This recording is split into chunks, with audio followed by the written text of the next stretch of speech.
Thanks for joining our webinar on navigating Singapore. My name is Keratin Heatley and I'm the Executive Director for the SA Chamber of Commerce in Singapore. You'll be seeing me at the events in Singapore and we're really looking forward to it. So we've put together this webinar with our valued members of the Chamber in order to facilitate sharing their knowledge on navigating the Singapore business landscape and any other additional necessary items that you need to know before coming to Singapore. So today I have with me Warrick Lee. He is the founder of this consultancy group. I have Rex Eng. He is the regional director at BPO.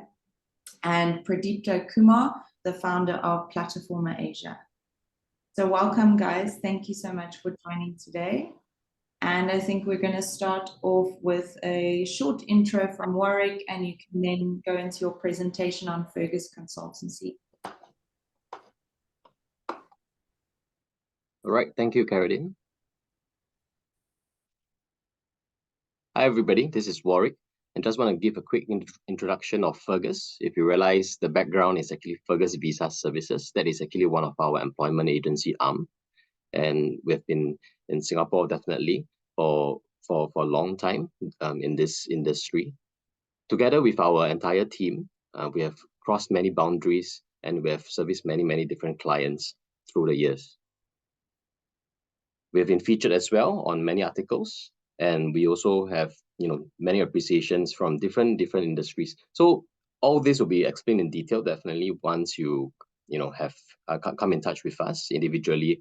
I think for the entire session today, we will just want to keep it very concise. We want to talk more about what kind of passes can you be on. Let's say if you're going to bring a business here over to Singapore, and what is it going to be like if you want to set roots here in the country and not just being attached to a company, but to be your own boss in that way.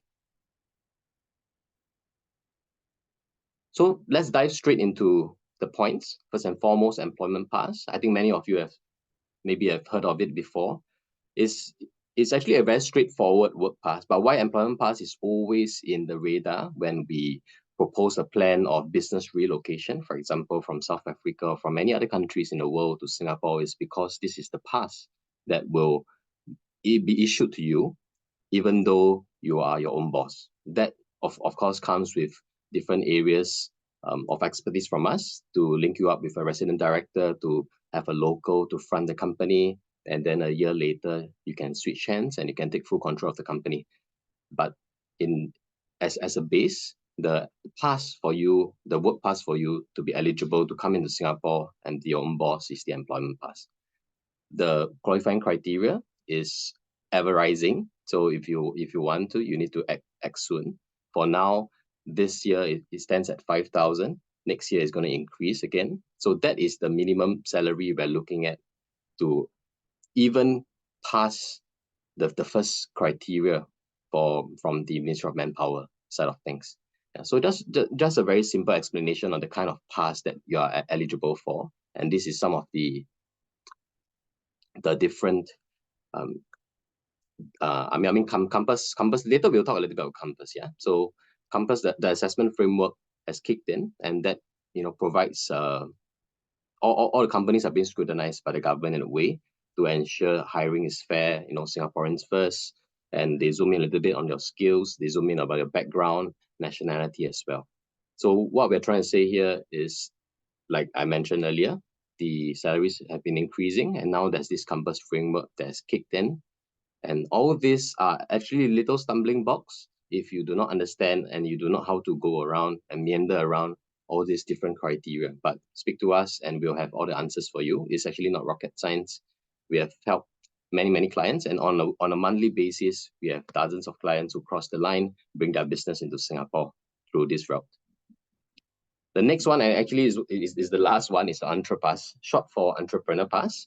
These are for individuals. If you are one of them who, you got many ideas and skilled towards innovative technologies. In Singapore, the government is always looking to be, the front runner to battle with all the superpowers. We are looking at, AI, IoT, big data, cybersecurity, even sustainability. renewable energy. So all these are the different stuff that the government is looking at.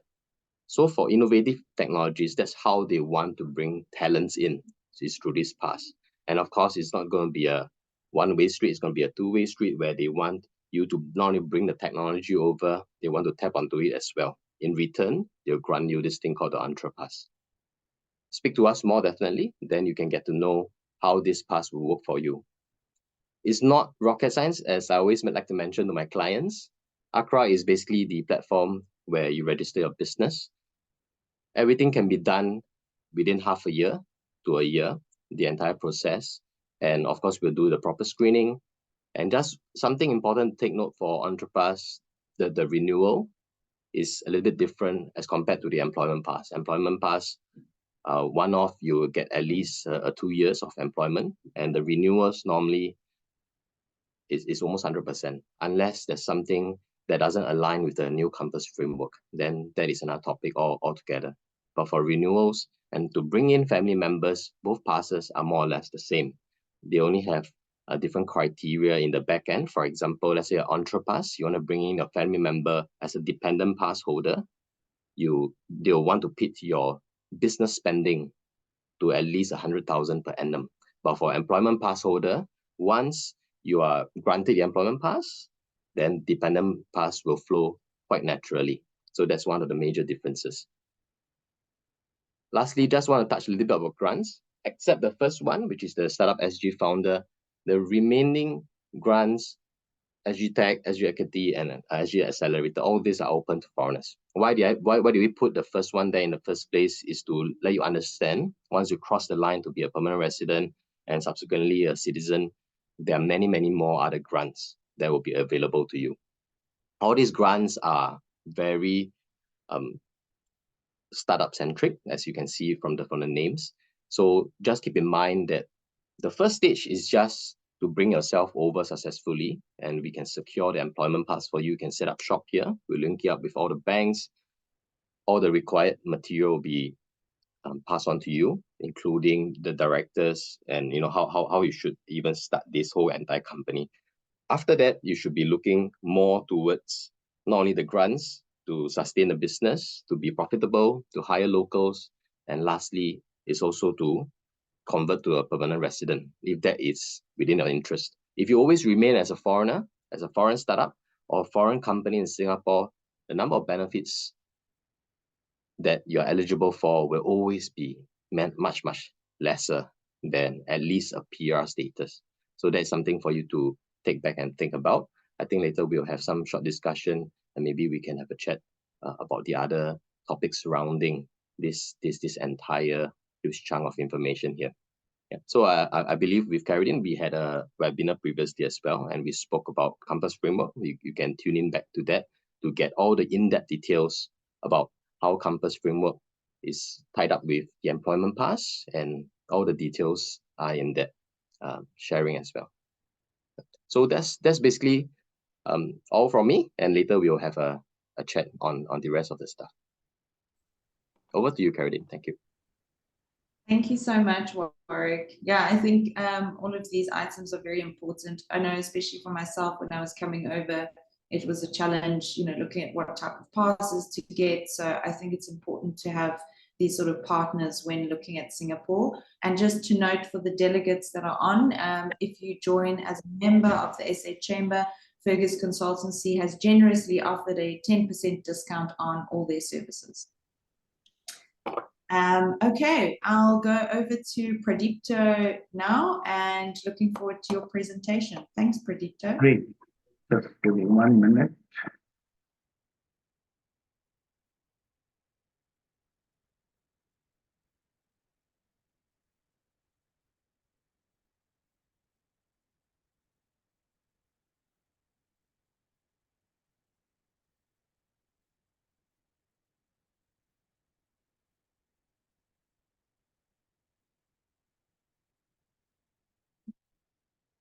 Just give me 1.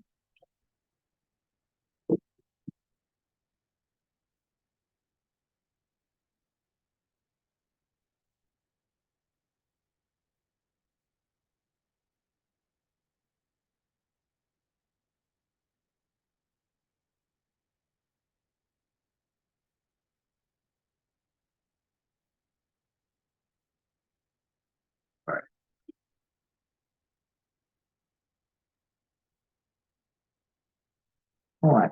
So, can everyone see it? No, we can't see the presentation Oh, wait. Yeah. Well, it should be there. It says screen sharing.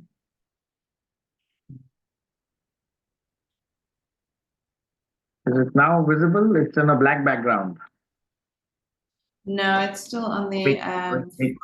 Let me try once more. show. Do you maybe want to get that? Is it working now? Oh, it says Yeah, it's there we go. loading. Yeah, okay, there. Is it working? Good. So, just to give you a brief background, so Indian Ocean Group was founded by myself in 2010. We are about 13 and a half years old now. And we started out primarily as a small property developer, mainly into hotels and resorts in the UK and Maldives and India. And then over the years, about 9 years ago in our journey, we decided that we would convert ourselves completely focused on food, energy, and water. Uh, and very quietly, we went along the way picking up semi-distressed assets, distressed assets, or assets which had succession planning issues in the sense that people wanted to sell out. And we started acquiring food production facilities in Indonesia and in India. And we augmented that with additional capacity building in pure engineering terms. So we have engineering development centers in India and in Singapore, and those add as backups to build the journey on food, energy, and water. So what we have now done is we have taken functional food groups like, for example, millets, or for example, pineapple or coconut, and then worked around that from farm to table in the sense that we control the seeds, we control the seedlings, we control the offtake, we control the manufacturing of the product, and it goes to the end consumer in the form of ready to eat or ready to cook. So we've been diligently building that, and over the years, I will skip through some of the slides in a fast way, simply because I will go first to my last slide. So this gives a good idea of our footprint that we have built in the last 9 years, specifically in the food, energy, and water space. As one would look at it, we are mainly South Asia and Southeast Asia, in the sense it's Indonesia mainly, and Australia and New Zealand focused. It thus is opportune for us to basically look at partners within Africa, and we intend to scale up using South Africa. That is essentially our plan and one of the reasons why we said yes to this exercise. We're headquartered in Singapore. We are spread in 12 countries, and within India, again, we are spread across nearly 7 states. And very soon we will be in about 10 within India. So our main footprint lies in India and Indonesia, and we would want to cradle that using Singapore and enter into Africa. So that's what we've been doing as a business on the food side. This is a small footprint of what we have achieved and what we have on our track record in terms of how we work around the platforms. This is what we do in the food augmentation side. This is what we attend to in the food security part of things. This is pretty much what we are doing on the production side of it. And this is completely backed by technology. We have our own development center in India and in Singapore. In Singapore, we have about 4 developers. In India, we have another 26 developers. We primarily use Singapore as a base for the innovative side of our work. We do not manufacture in Singapore anything. It is not cost productive at the moment from that point of view. However, Singapore is very efficient from a research and innovation point of view. So this is something that most people who want to set up in Singapore should also realize, that it has transformed itself into more of a knowledge-based economy. And because it is a knowledge-based economy, when you are building your footprint in Asia to expand, using Singapore as a base, Singapore should be looked upon as the knowledge base. It will help you grow your business far more efficiently than if anyone looks at Singapore as a manufacturing or manufacturing related base. One should take advantage of Singapore as a base and use the manufacturing capabilities that are available in neighboring Malaysia and neighboring Indonesia, especially Batam, which is very close to Singapore as a location, and develop the manufacturing there and the knowledge-based economy out of Singapore. That corridor is what will help any foreign company that comes to Singapore to scale from a scale point of view. So this is one key takeaway that I will share while I'm presenting with regards to what we as Plataforma do. This is our focus.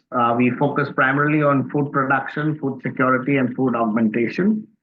It's completely built in-house. The business is bootstrapped by myself and a few of my classmates from school over the last 10 years. And we just carry on building, assuming that we will create an impact as we go along our lives on Earth. So that's pretty much our fundamental philosophy. And these are the 4 development goals that we aim to approach using this methodology. So that's Plataforma as a platform, what it does by itself. In addition to Plataforma as we have a patented technology which we have further developed, which I will open up another deck of mine. Just give me a minute. And in that, I would like to share 2 interesting things. And this is our patented product. It's an American patent which we acquired for the Indian market. And it's called Aero Water. Pradeepto, we can't see the presentation. Okay, hang on. Give me 1 minute. Yeah. Is it coming out now?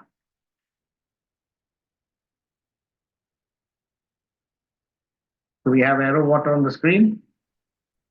Yeah. So Aero Water is something that we had acquired the patent rights, and the patents, I believe, now at the point where a lot of people are using it. But we have further perfected this model and landed up with a very engineered solution which basically solves for water. It basically captures atmospheric humidity, which is conceptually nothing new. It's the same concept as basically humid rain. But we have managed to create that engineering at a very efficient cost, to the extent that we have managed to bring the cost of producing water to as little as the same rate at which local municipality gives you tap water at. Now that is basically the game-changing engineering that we developed over the last 8 years. The product is available in a large way within India, where there is a lot of potable and drinking water issue. We have brought in a few machines to run some pilot projects here in Singapore. Our R&D is based in Singapore. It's a completely intelligent machine which can tell you how much water is available, what is the humidity, how much water it can produce, and it would even tell you whether there is what is the TDS or the bacteria in the water, so that it's not a stagnant source of water. And it essentially solves for water from 2 other angles. One, it is microplastic free, which makes it a huge winner. And 2, it also allows a positive accretive footprint on water, because you are basically producing water that you're not pulling off the ground. So therefore, keeping these 2 concepts together, it becomes a very efficient machine for water-starved countries, nations, industry, or even residential communities. We felt that this is something which will do extremely well in South Africa. because it's got the humidity, and their water is a challenge in South Africa, both from an industrial consumer's point of view as well as uh, inhabitants' point of view. Singapore is, just to add in, highly preferable jurisdiction from water technologies point of view. The government has made it focus area, saying that water is something that they would like to spend budget on in terms of improving and augmenting further supplies. So we have another entity of ours which predominantly deals in wastewater, which is a member of the Singapore Water Association called EcoSoft, but that deals purely with wastewater. Aero Water predominantly deals with creation of water.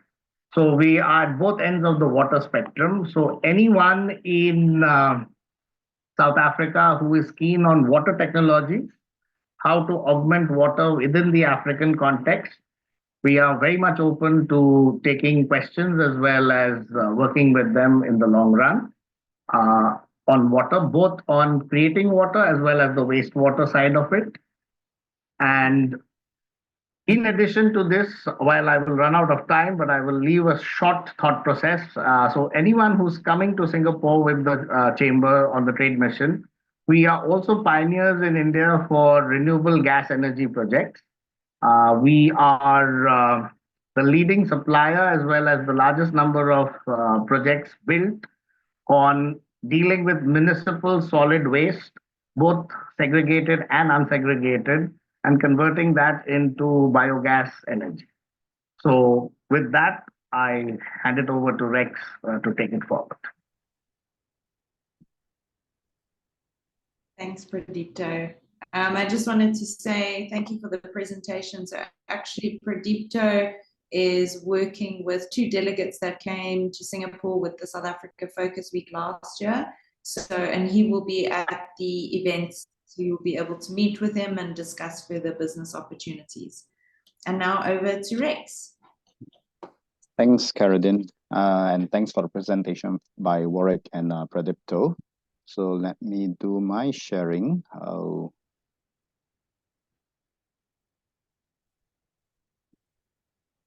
Okay, I'm going to touch very briefly on, since a lot of you could be first time into Asia or into Singapore. So I'll just share a bit on the Asian landscape. And, since BPO itself is a HR technology and a services company, we've been founded in 2010, been around for 14 years. We have about 40 offices worldwide. We have an office in South Africa in Johannesburg. For Africa region, we are also present in the Mauritius as well as in Kenya. So, yep, for African region, inbound, outbound, we'll be happy to serve you. But let me just dive straight into what about Asia and what are the HR landscape and challenges and opportunities. So I believe we're talking about global expansion, South African companies looking to come into Asia. So what is it that you might want to look into to understand? I think before you expand, you would want to know a bit more about the current landscape of the international business. What are key factors and what are your motivation to go overseas? So this is a research done in terms of what has been the regional economy outlook been like for 2023, and Asia is definitely the place to be because it contributed about 70% of the global growth. This is the fastest growing economies projected for 2024. No surprise here, it's going to be Asia Pacific and Sub-Saharan Africa. So Africa and Asia, the 2 hottest continent, is where you're from and where you're coming into. So I think it's going to be very exciting times. So when you navigate the international business landscape, what do you actually need to consider? I mean, a lot of you are entrepreneurs, you're CEOs, your bosses in your own right. So I will not try to be the expert here, but I believe you have done your market analysis, whether is this the right place? Is this the product suitable for this region, your cultural considerations, of course, the legal and regulatory compliance, which I think Warrick has shared very briefly, the type of passes that is available, what is the employment landscape in terms of getting the necessary documents. For Singapore, it's a way much easier market to navigate. And of course, you have to consider your risk management. So this is, I guess, why you guys are looking to come into Singapore, the benefits of global expansion. We are talking about, exploring new revenue stream in a new market, getting a competitive edge over your local rivals, because being overseas gives you a lot more resources, access to local talent, building up on new clients. So with all the opportunities, what are the challenges in terms of the global expansion? Well, depending on where you are, and as shared previously, there is this strict business incorporation procedure, on how you will be able to obtain your business license, the company director, setting out of the local bank account, taxation, and corporate space rental. So these are the things to consider when you're setting your first overseas office. The next would be tapping into the talent pool. Are there the right talent? Are there people who are familiar with the culture in, say, Africa versus Asia? Do they know how to immerse in both different culture? That is one. Then setting up your HR representative, because in Singapore, for males that are Singaporean citizens, they would have to serve their national service every year for 2 weeks. They'll be called back for what we call reservist training. So are you familiar with that? Are you able to use your existing HR, to even maintain your HR department processes? Are you familiar with the market salary range, the communications, cultural adaptation, work visa, which has already been mentioned? So the next would be, of course, about the local labor law and regulations. Are you familiar with the local employment contract or the employee handbook, data privacy policies? Are you prepared for remote work management and employees dispute? So what we would propose for some of the companies that are not exactly ready to make a permanent establishment overseas would be through the use of a EOR service, what is also known as the employer of record. So a quick snapshot in terms of the highest average salary in 2023, Singapore is ranked among the top 5. And in terms of Asia average salary, Hong Kong is one of the higher ones, and all these are in US dollars. So coming into this, what is the employer of record? Well, in a very blatant description, I would say I am employing an employee on your behalf, or it could be yourself, meaning to say, if you are looking to enter a new market, except this is not applicable for Singapore, unfortunately.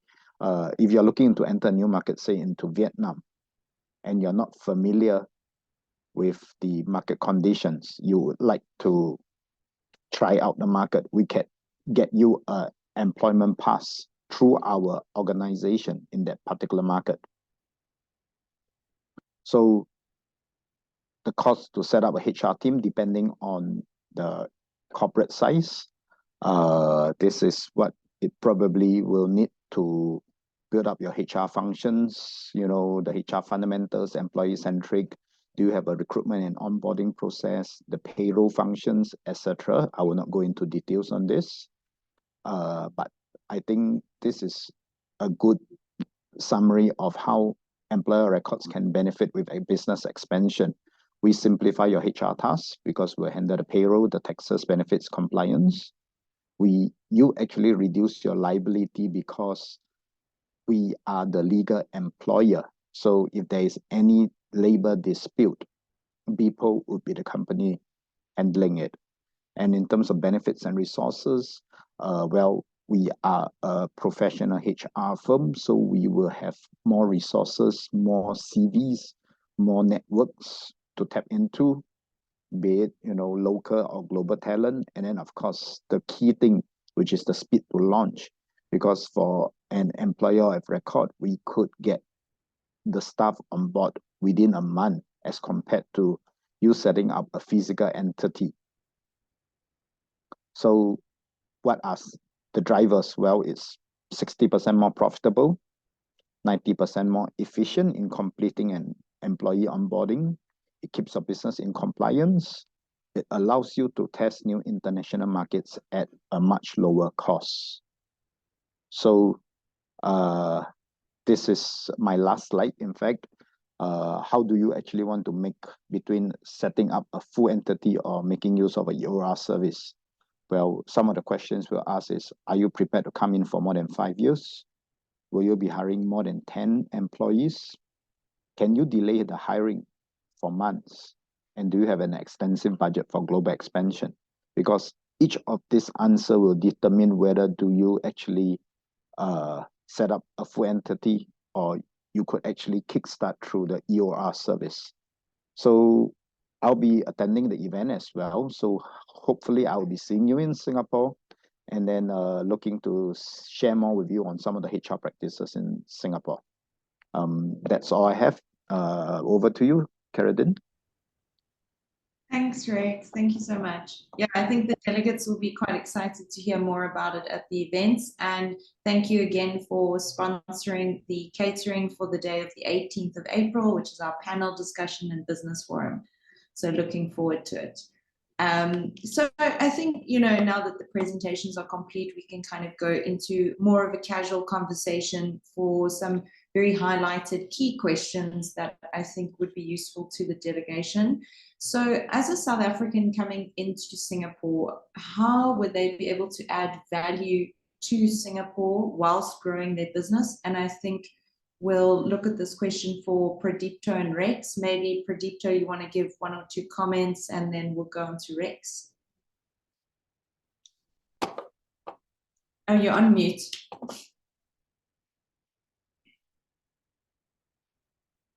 Pradeepto, you're on mute.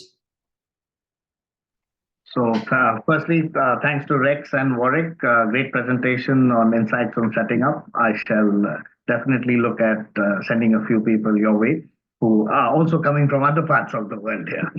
So coming back to getting into Singapore, I would suggest that any South African business which wishes to set up in Singapore, they must firstly analyze what their time period of the setup is.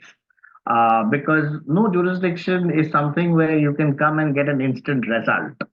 So therefore, you must plan your journey correctly and then look at setting up in Singapore from the point of view of whether you're here for at least, I would say, minimum, if you really want to do well, you should at least look at a 5 to a 10-year business plan to basically sink roots in Singapore. Besides sinking roots in Singapore, you must see how your business, when it comes to Singapore, will benefit Singapore as well. That is a fundamental aspect of scaling in any jurisdiction. Vice versa, if we have Singaporean businesses going to South Africa, they must also have the same view of how their presence in South Africa will benefit South Africa and South Africans. So as long as that fundamental tenet is maintained, the ability to grow within the country will be always better, because you will always find people who will be happy to help you grow, provided they are growing with you. It's something which most foreign companies, when they go to a new country, must respect. I always insist on this wherever I myself go, or I ask others to go, or others are going, because the moment you do that, you will start having a small, maybe nothing great, but at least you will have a small set of fan following, which will start building with you. And then over the years, the results of it will permeate. So anyone coming from South Africa must look at how their businesses will benefit Singapore and Singaporeans, and automatically they will get the follow-on effect of it. Because all the policies in Singapore are designed to attract new business. There is no dispute on that aspect. Question is, after coming here, how do you cross-integrate with the people in Singapore to benefit yourself as a business and in turn the local economy? That's when you sink your roots, and then you can expand further, because you can have excellent Singaporeans who can go and do regional work within the region. So maybe look at that angle of it. Yeah, very good. Rex, do you have anything to add to that? Well, I guess for any companies that are looking to expand overseas, be it, South Africa coming to Singapore or Singapore going to South Africa, localization is definitely something that they will have to consider, because I don't think you're able to move your own village over here. Similarly, we can bring a whole bunch of Singaporeans into South Africa. So localization is definitely something that the company must be prepared to embrace. That is one. Second, in terms of, I guess, benefits, because I shared very briefly in the slides that, Sub-Saharan Africa, Asia Pacific is the place to be in. So, Singapore being the economic hub of Southeast Asia or ASEAN, it is a good place for you to set your roots in, be the regional headquarters. And similarly, I think South Africa itself is in a very good position for the African continent. Both are English speaking for us, so I think it reduces a lot of the language barrier. So that itself helps. And increasingly, there have been a lot of interest in the African continent, which cannot be denied because of the strong economic growth. I mean, you look in the global economics, China is slowing down. Southeast Asia is vibrant, but where else, where else can we tap into a newer market whereby there is a young population, there is tremendous growth? So the direction is pointing to the African continent. So I think this is something that we should take note of. Yeah, no, thanks for the insights. I think that's very true. And I think that's where the similarities come in with, South Africa and Singapore, where South Africa is seen now, especially with this free trade agreement, as sort of the hub to Africa, and Singapore is the hub into Southeast Asia. But I think, particularly with Singapore, what I noticed, I mean, I didn't run a business there, but, working as an employee there, having local employees really helps with your sort of reputation in Singapore, because you're adding to the growth of the Singaporean community and also showing that you're immersing yourself in the culture. And I think it's about also assessing the types of individuals before you come over to Singapore and what sort of industry verticals they're in, the locals that are, skilled enough to assist you, and just adding to the country's sort of economic value in that sort of way. So I think, I wanted to touch on something that Warrick, you spoke about briefly, and I think for the delegation, if you could maybe just explain what exactly what is Compass Framework, and a little touch on the new Compass Framework that's been implemented. I think it was in September last year, right? Yep, you got your dates right already. Maybe I just give a very candid overview about why things are happening like that in Singapore. Maybe I just draw you back a couple of years to COVID-19. So when COVID played out in Singapore, many people in different industries lost their jobs. We came up with something called basically industries that shouldn't be closing are the ones that are essential, right? Everything that is deemed not essential will close. Many people lost their jobs. But however, many foreigners still remain in the country. And there came all the unrest among the people. There came the term Singaporean first. There came the anti-foreigner sentiments. I'll be very candid and blunt, because we need to understand when I let my clients explain, when I explain to my clients, I always tell them the concept of things. Because of all this, that is why the government will have to take steps, obvious steps to quell the population in a way. Compass Framework, complementary assessment framework for in the long term, right? Just focuses on these 4 points: salary, diversity qualifications and support for the local employment. So all these factors point us towards what happened during COVID, when we talk about, hey, you know, why are the Singaporeans getting out of job and the foreigners are still here? We are getting lesser salaries than the foreigners. So that's number one, salary, right? Diversity. Why are there so many of them here? And, you know, Singaporeans seem to be taking the back seat. That's number two. Qualifications. Say, look, you know, I'm from NTU, from NUS. NUS is what, 8 in the world now, university. I'm as qualified as well. That's number three. Number four, where's the Singaporean first concept? I have 120 people in my company. 80 of them are foreigners. Why are we being, you know, outshine in that way? So these are the key points of Compass framework.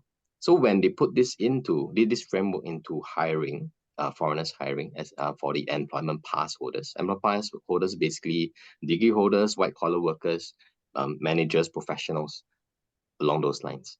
Once they put in this framework, this will quell the population to say that, hey, look, this person is coming in who passed the Compass framework, meaning this person's salary is tagged to the market, is not overly paid, definitely. It's not an underpaid cheap labor.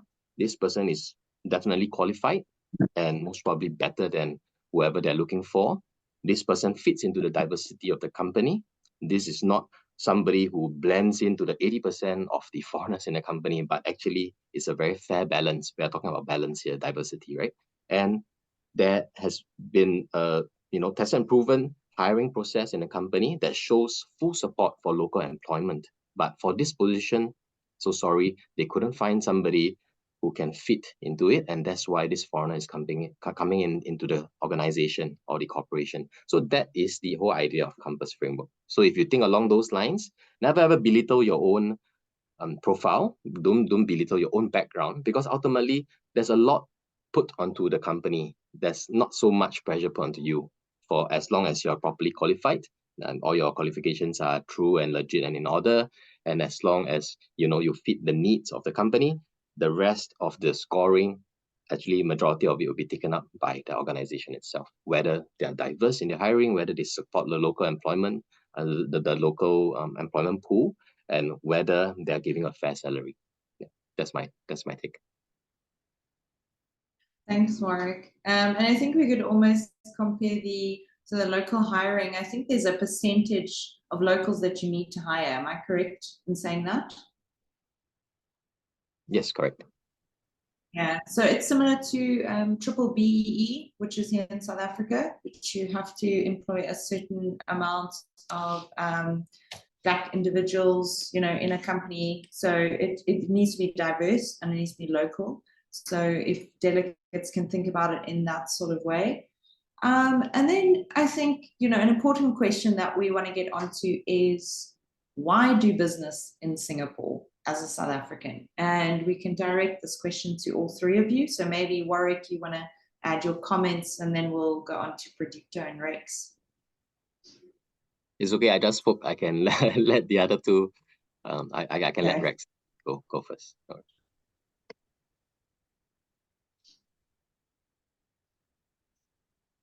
Thanks. Okay, I guess for Singapore, it's well known as a financial and business hub in Asia. That is one. It's obvious reasons to be here. We have been practicing free trade policies. Technically, the whole Singapore is a free trade zone. We don't really impose on tariffs. We practice and we promote free trade. So when it comes to traders, especially, this is something that is very attractive. That is one. Second, I think what attracts is we build up a lot of the trading ecosystem. Singapore does not produce petroleum, but we are one of the places that is able to set oil prices because of our Jurong Island. Singapore has also attracted a lot of the major, be it agri-commodities traders, petroleum, you name it, we have it here. So we have actually a very complete ecosystem here. Being in Singapore saves you the trouble of traveling around the world. Why so? Because a lot of the regional headquarters, the decision makers are actually located here. So you don't need to travel half the world to, say, South America to talk to the Brazilian counterparts, because they would probably have a presence in Singapore. So I think this itself is a very good reason, to set foot into Singapore. Pradeep? Yeah, so taking on from what Rex said, Singapore primarily is an entrepot. So therefore, it gives you a lot of flexibility if you're especially into commodity trading. That is really, you can put it on par with established commodity trading hubs like London and Geneva. So it gets to that point where it is well established. It has a very decent mix, I would say, of regional double taxation treaties. So creating a base and a headquarter in Singapore would be very useful if you have further plans of expanding within Asia. We are right up there in terms of DTAs with all our neighbors. It also gives you a great entry point and a corridor to get into the ASEAN market, which otherwise setting up shop in Indonesia and Malaysia, for example, has its own set of challenges. So you can set up your base in Singapore and then leverage on your Singaporean base to work into Malaysia, Indonesia, or other markets in the region. Or, for example, even Vietnam, which is one of the predominantly fast-growing economies globally as well. So that's where Singapore has a very unique advantage compared to even Hong Kong, which is typically when you come to Asia, you typically look at Singapore or Hong Kong. But I would therefore give Singapore that edge over Hong Kong, because Hong Kong is again predominantly identified with China at the moment. So whereas Singapore is neutral from that point of view, has a better acceptance rate within the ASEAN network that it operates in. So that's one. The other advantage that a lot of people actually don't see is that besides the ASEAN area, Singapore also has extensive double taxation agreements as well as business arrangements and bilaterals with a host of countries.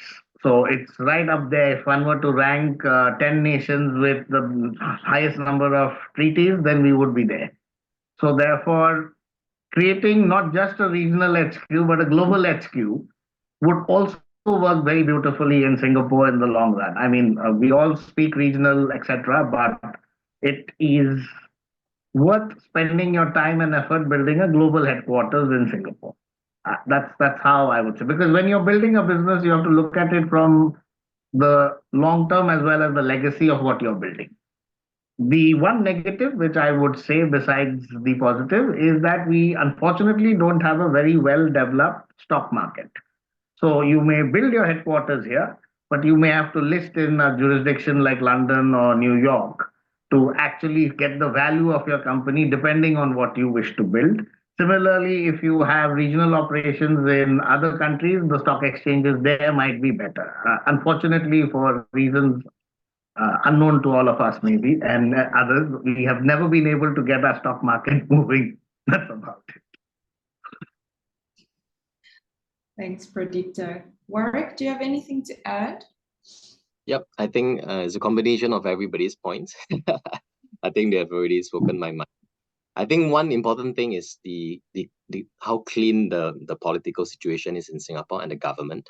Definitely the barrier of entry for business owners, for entrepreneurs, is very low. Singapore is such a vibrant country and so open to trade, like Rex mentioned. For example, like there are actually no dividend or capital gain taxes in Singapore. So let's not dive into numbers, but the barrier of entry is so low that it's so easy to come into the country to start something, call something of your own. And you don't really need to be approved specifically unless your business is within the red flag list of MAS or from MOM. Otherwise, anybody can set up shop for anything in Singapore. Whether it's profitable is another question. So I think that tagged together and coupled with the stance of the government of being such an open trade city, I think it works very well for all foreigners and entrepreneurs. Over to you, Curly. Sorry.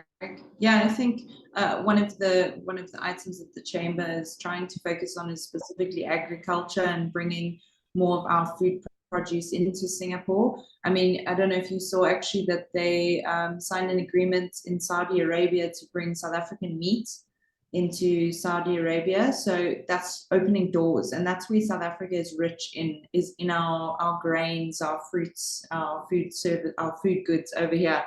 And to bring that into Singapore would be great. And I think this is some good insights from you guys, especially for people who are coming to Singapore for the first time. I think most people, when you say Singapore, they're like, where is that? What do you, I've never even heard of it. It's a tiny island. Like you said, it's a little red dot. And they don't even know about all the opportunities there. And also some of the, similarities that we have, like, like I was saying, that South Africa is like the hub to Africa and Singapore is the hub to Southeast Asia. Amongst that, we have a lot of commonalities in the sort of cultural space that I found. And I think maybe for the delegates, if we want to touch on some cultural elements when coming into Singapore and doing business with Singaporeans and the locals, what are some tips and advice you have on that? So maybe we'll start with Rex again, and then Pradeepto, and then Warrick. I wouldn't say it as a tip, but I guess Singaporeans are quite forthcoming and quite direct in that sense. So especially when it comes to doing business, we usually will only promise what we can deliver. So that is something that perhaps, in some other regions and some other countries, they may overpromise to get a deal. But for Singaporeans, I guess you can be quite assured that, we only promise what we can deliver. We are usually more of under-promise and over-deliver more than, over-promise and under-deliver. So this is something that I guess is a good trade, but sometimes we lose out on the deal because we're not confident. It's like, okay, I'm not sure that I can deliver this in 10 weeks. So I'll just say I can only do it in 12, but that misses your deadline.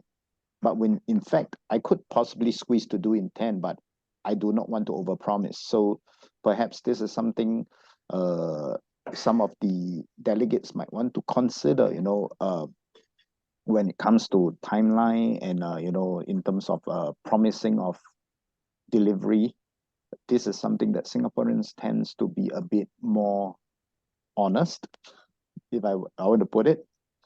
Yeah, so it's a good thing, except that sometimes when you, like I said, if you're putting yourself across with competitors from the region, some could be a bit more hungrier and they tend to inflate up some of their promises. So something to take note of. Thanks, Rex. Pradeepto? I'll add 2 lines to what Rex said.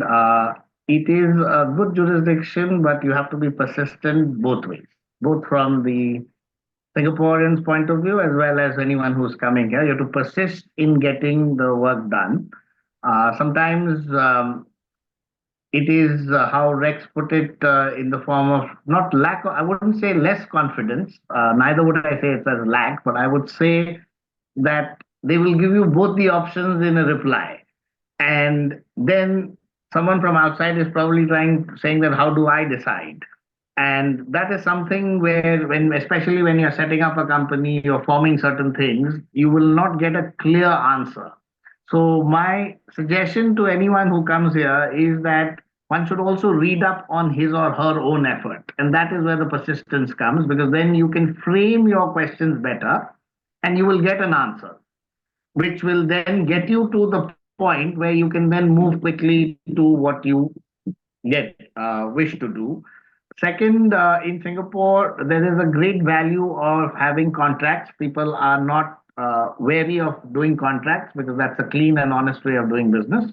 So that is something which I personally feel has even saved me from a lot of blushes, which I carry on with my other ideologies.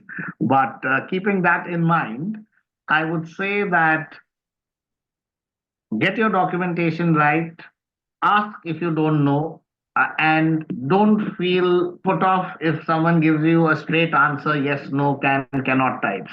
It does not really matter. Ultimately, both of you all have come to do business. So strive at working towards it to get the best result. So don't get put off with the straight answer, like, oh, I can't do it in 10 weeks. And then you have to ask him, why can't you do it in 10 weeks? And then he might say, I might actually need 12, but I'm not sure whether I'll be able to do in 10. And both can actually come together and conclude that, fine, we will try to do it in 10, but we've got another 4 weeks to finish it. And nobody loses the effort or the job. It's a relationship-driven economy. Let me be very frank on it. If you can crack the relationships, it will work. It's very similar to other parts of the world. It's a very because it's an immigrant, I would say, evolved economy. Everyone here is an immigrant at some point in his life cycle. So they understand when you want to do something, that relationship has to evolve. And that is an effort. It's like nurturing the plant. If you do that, you can make serious money in this country. That's how I put it. All right.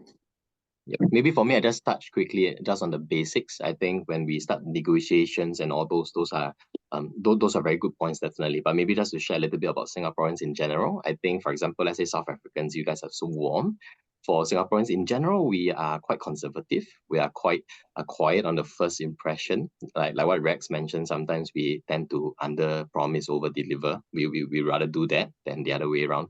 So I think because of the culture, the upbringing, we are definitely not hugs people. That means we don't really hug a lot. I think South Africans, come across very warm. There are a lot of hugs and kisses. But for Singaporeans, we tend to, stay away. It's not because we do not like you. It's just because of our culture. So that is also one step into how to flourish in Singapore, to get to know our culture, the people, how we can assimilate and not stand out stick out like a sore thumb. And so that's all part and parcel of being Singaporean. So I think that will play a huge role in discussing business. Never ever touch somebody on the head, for example. Don't cross your legs, facing us. So there are many different races in Singapore, but in general, I think we still respect each other's boundaries in that way. So I think that is a point to take note. And I'll add one. Before you start, Karen, I'll add one last line. Food is a great binder in Singapore on all matters. So one must enjoy the food, and likewise, if South Africans enjoy food as well, so that can be an extremely good ice-breaking point. Singaporeans love their food, they love to talk about their food, and so do South Africans. So that is something that is a cultural meeting point that should be expounded on. Yeah, definitely. We saw that connection when Biz Africa events came to South Africa last year, and they hosted the Singapore Asia Food Fair. That's something that really brought the Singaporeans and the South Africans together. Interestingly enough, it was quite funny. We have load shedding in South Africa where they turn off the electricity at certain times in the day. And when our members from Biz Africa were I think we were at Ocean Basket, it's a seafood restaurant, and they turned the lights off and they started singing Happy Birthday. And I was like, wow. And the South Africans were like, that's a really nice way to kind of be more positive about getting our electricity cuts off, So it's those kind of sort of little quirks coming together. I didn't know about the crossing the legs, Warrick. So you can't cross your legs directly in front of a person when you're sitting? No, what I mean is when you sit too close, try not to cross your legs and have your feet facing somebody beside you. Yeah, it should be the other way around. It's a standard etiquette, but it's just that a lot of countries, in fact, I saw a photo the other day which was really bad, where everybody's legs were towards our honorable minister, which should be the other way around. Oh no, I didn't know that. Wow. Okay. That's interesting. But and I think on the relationship side, so I actually made a lot more local friends than I did South Africans, funny enough. I think South Africans, you kind of go to one sort of braai and you meet your South African friends and that's it. But the local friends, so Malaysians, Singaporeans, Chinese, Filipino, those were all the strong connections that I made. And I did find yes, you can't, South Africans you kiss each other hello, and you don't do that with the locals. But the bond is there because we are also from such a multicultural environment, and so is Singapore, and that's where the connections come in. So we're running close on time, ending the session today. I think maybe, if we could touch on the government grant in Singapore. I don't, Warwick, you had a small slide deck on it. So maybe if everyone wants to add their comments, who would like to go first? Anyone? Okay. Pradeepto? Well, for the grants, I would say for foreign companies to set up, what grants are specific or available, I believe Warwick would probably be a better person to answer that. But from, say, a user or an applicant of grants, I would put it this way, that over the longer period, the sooner you're able to create an entity which has some sort of local participation in it, is when you actually get the real benefits of the grants. That would be the short answer of how grants would actually work in your favor. Warwick. Yeah, so the grants are actually is actually a very diverse topic. If you want to dive into it, there are many different criteria as well, down to the different businesses, or even the amount of returns that you can promise or you can so-called forecast in, for example, the next 5 years. Very similar to, like, for example, the Global Investor Program as one of the ways to come in as to become a permanent resident. That why I mentioned that is because with that, there's this huge load of or huge chunk of documents required or forecasts required to give the government confidence that if I bring you in, it's not only a talent, but I will get something in return. It's very similar to grants as well. Nobody's going to dish out a grant for a dumb idea or a not so sound idea. So I think for grants wise, we can take it individually with the with your attendees here. Yeah. I don't know if Rex, you want to add any comments to that? Not really a lot to add, but putting on my previous hat when I was with Enterprise Singapore, so it is actually a by invitation program, which is the Global Traders Program. So whereby if you are trading on a really big scale and you shift your your purchasing department, the finance and everything into Singapore, there is actually some tax incentives given by the government, which it greatly reduces the corporate taxes, so on and so forth. So this is like what Warwick said, it really depends on the industry. What are your plans? Are you prepared to even put a global headquarters here? Then the commitment shown will result in different kind of incentives and grants. So it's too wide to really dive into it. But of course, if there's anybody that's keen, I think we'll all be at the event itself. So yeah, we'll be more than happy to share. Yeah, thank you so much, everyone. So I will be sharing everybody's details after this webinar, and then you can contact them directly. But of course, we look forward to seeing all of you in Singapore. Thank you so much, Warwick, Pradeepto, and Rex, for your time today. Great. Thank you, everyone. Thanks, Rex. Thank you. Bye-bye. Thanks. Bye. Cheers.